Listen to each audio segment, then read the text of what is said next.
तो मेरे प्यारे बच्चों, हमारे चैनल पर आपका स्वागत है। जैसे कि पिछले टॉपिक में हमने स्पीड के बारे में पढ़ा था और मैंने आपको बताया था कि स्पीड का रिश्तेदार कौन होता है, दूरी। वैसे वेग का रिश्तेदार मैंने आपसे पूछा था ना, या विस्थापन का रिश्तेदार, तो वेग का रिश्तेदार कौन सा होता है, विस्थापन होता है। अब आप समझ गए होंगे कि जहां जहां पे दूरी है वहां वहां क्या लिखोगे, विस्थापन, और जहां जहां चाल है वहां वहां क्या लिखोगे, वेग। यस, आपके सारी चीजें किसकी हो गई, वेग की हो गई। तो बिना देरी के कॉपी पेन उठाइए और मेरे साथ लगिए, हेडिंग डालिए क्या, वेग। वेग को इंग्लिश में क्या बोलते हैं, वेलोसिटी। हमने चाल में क्या पढ़ के रखा था, एकांक समय में तय की गई, यहाँ पे क्या लिखा था, दूरी। तो हमने क्या लिख दिया, विस्थापन। वस्तु का क्या कहलाता है, वेग। तो हमने क्या चाल, तो हमने क्या लिख दिया, वेग।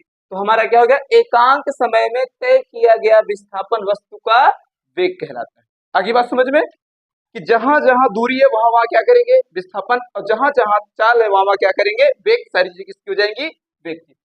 वेग के प्रकार, जैसे चाल कितने प्रकार की होती है, 4 टाइप की। वैसे वेग भी हमारा कितने प्रकार का होता है, 4 प्रकार का होता है। पहला कौन सा है हमारा, एक समान वेग। कौन सा वेग है हमारा, एक समान वेग। तो जब वस्तु समान समय में समान विस्थापन तय करती है तो उसे क्या बोलते हैं, एक समान वेग। ठीक, एग्जाम्पल वगैरह सब वही है, आप वहां पे दूरी के स्थान पे विस्थापन ले लेना। असमान वेग, जब वस्तु समान समय में भिन्न भिन्न विस्थापन तय करती है ना।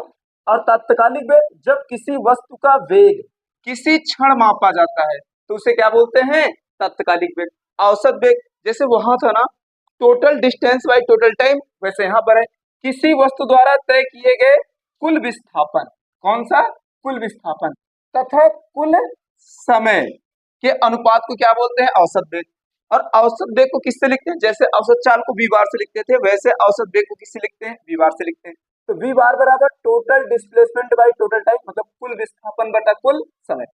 अब यहां से देखो, ध्यान रखना, औसत वेग हमारा प्लस माइनस और जीरो हो सकता है, परंतु औसत चाल सदैव कैसी होती है, पॉजिटिव में। ध्यान रखना, चाल कभी भी निगेटिव में नहीं होती, वो कोई भी हो।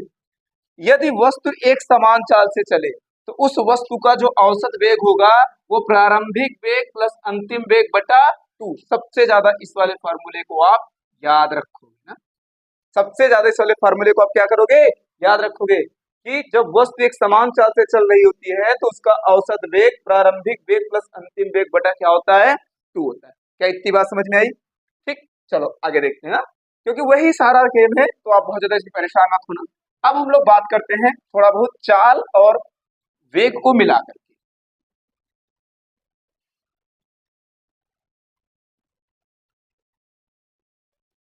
चाल और वेग को मिलाकर के, ये हमारा क्या हो गया, चाल, और ये हमारा क्या हो गया, ठीक। इसकी हम बात, ठीक है। अब मेरी बात ध्यान से समझ के चलना, आप यहाँ से, कि चाल और वेग को क्या करते हैं, मिला करके बात करते हैं। तो अब यहाँ से देखो, पहली चीज होती है, क्या सर चाल वेग के बराबर होगा, क्या सर चाल बड़ा होगा वेग से, क्या चाल आपका छोटा होगा वेग से। सर ये कौन सा सिस्टम है, सर वही दूरी और विस्थापन वाला। चाल कौन सा लेता है, दूरी, विस्थापन कौन लेता है, वेग लेता है। ये दोनों लोग बराबर होते हैं, तो चाल दूरी का रिश्तेदार है और विस्थापन किसका रिश्तेदार है, वेग का। तो यहाँ पे दूरी विस्थापन बराबर हो सकते हैं, तो चाल वेग भी बराबर हो सकते हैं। सर यहाँ पे पढ़े थे कि दूरी बड़ी हो सकती है विस्थापन से, ये वाला भी सही होगा, वो उसका रिश्तेदार, वो उसका रिश्तेदार। अब यहाँ पे पढ़कर आए थे दूरी विस्थापन से कभी छोटी नहीं सकती, ये बात हमारी क्या है, गलत। क्या आपको इतनी बात समझ में आई, ये बात आपकी क्या है, गलत है। तो आप इसको ध्यान रखना है कि आप इसको कैसे लिख सकते हो, सर हमारी जो चाल है वो बड़ी होगी, वह बराबर होगी किससे, वेग से। ये वाली बात आपको क्या रखनी है, याद रखनी है। अब सेम यहीं पे देखो, अगर हम चाल बटा वेग कर लें, क्या कर लें, चाल बटा वेग, तो चाल बटा वेग दोनों बराबर हो सकते हैं, तो उत्तर किसके बराबर आएगा, 1 के। अगर ऊपर वाला बड़ा है नीचे वाला छोटा है तब उत्तर क्या आएगा, 1 से बड़ा आएगा, ये वाला तो हो ही नहीं सकता। तो चाल बटा वेग क्या होगा, सर कितना होगा ना। अब अगर हम वेग बटा चाल ले लें, वेग बटा चाल ले लें, तो वेग बटा चाल ले ले, तो सर इस समय दोनों बराबर होंगे तो उत्तर 1 आ जाएगा। लेकिन अब ये वेग क्या होता है, छोटा होगा, ये वेग क्या होगा, छोटा होगा ना। जब चाल क्या होगा, बड़ा, तो छोटे में अगर बड़े से भाग करेंगे तो उत्तर 1 से क्या आएगा, कम आएगा। पूरा कॉन्सेप्ट दूरी विस्थापन वाला है, याद रखना। चाल का रिश्तेदार कौन होता है, दूरी, और वेग का रिश्तेदार विस्थापन। ठीक है, इतनी बात आपको समझ में आ गई। अब एक चीज लिखा है कि औसत चाल, औसत वेग। हालांकि हमें ये टॉपिक बहुत अच्छे से पढ़ने हैं, थोड़ा सा आप समझ लो कि औसत वेग जीरो कैसे हो। देखो, जैसे मैं यहाँ से एक सर्कल लिया, यहाँ से मैंने चलना शुरू किया, ऐसे चलते चलते चलते चलते चलते चलते चलते चलते चलते चलते मान लो टी सेकेंड में पहुंचा। कितने सेकेंड में? टी सेकेंड में। तो दूरी कितनी हो गई? जब हम इस पे चाल निकालेंगे, मेरी बात ध्यान रखना, जब इस पे हम चाल निकालेंगे क्या हो जाएगा? दूरी बटा समय। दूरी बटा समय, तो दूरी हमारी कितनी हो गई? 2 पाई आर, टाइम हो गया, ये इतना है। लेकिन जब सर यहाँ से चलते चलते चलते चलते चलते चलते जब यहाँ पे हम पहुंचे हैं और हमें वेग निकालना है, तो यहाँ से जब चलते हैं सर, चलते चलते चलते चलते यहाँ आगे मैंने कहा था ना, जहां से चलना शुरू किया वहीं पे खत्म करते हो, तो विस्थापन आपका क्या होता है? शून्य। विस्थापन आपका क्या होगा? शून्य। और टाइम कुछ भी हो, आंसर क्या आ गया? ठीक।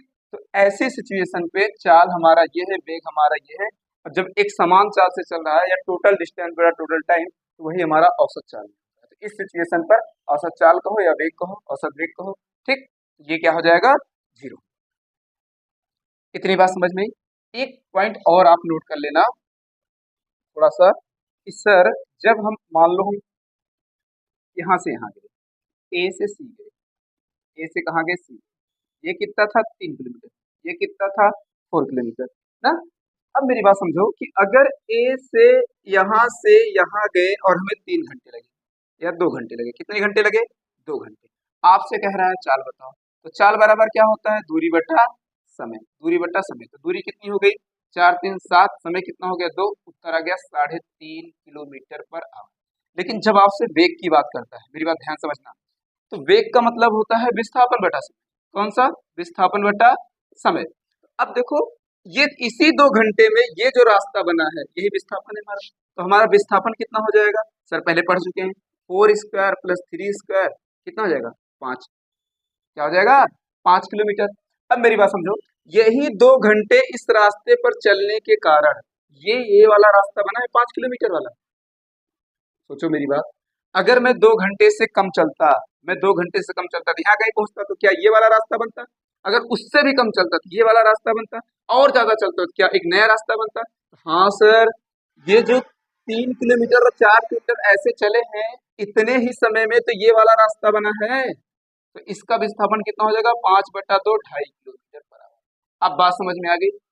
हाँ, कि दोनों स्थान पे जो टाइम रखा गया है, ये टाइम, ये क्या रखा गया है? सेम रखा गया है। तो अब कभी परेशान मत होना कि सर क्या वही टाइम रखेंगे? हाँ, वही टाइम रखेंगे। ठीक है, तो ये आपका चाल हो गया, ये आपका वेग हो गया। अब बात करेंगे हम लोग न्यूमेरिकल की नेक्स्ट वाले का वीडियो में। ठीक है, तो आप इतना ध्यान रखना कि औसत चाल पे हम लोग ज्यादा बात करेंगे। चाल, वेग, दो चार फार्मूले हैं, दूरी बटा समय, विस्थापन बटा समय, कुल विस्थापन बटा कुल समय, कुल दूरी बटा कुल समय। तो नेक्स्ट वाले में फार्मूला याद करके आइएगा। टॉपिक चलेंगे न्यूमेरिकल में, जितने भी दूरी और विस्थापन में न्यूमेरिकल बताए थे उससे भी टफ सवाल लेकर के आऊंगा आपको नेक्स्ट वाले वीडियो में, चाल और वेग के आंशिक प्रश्न। Thank you.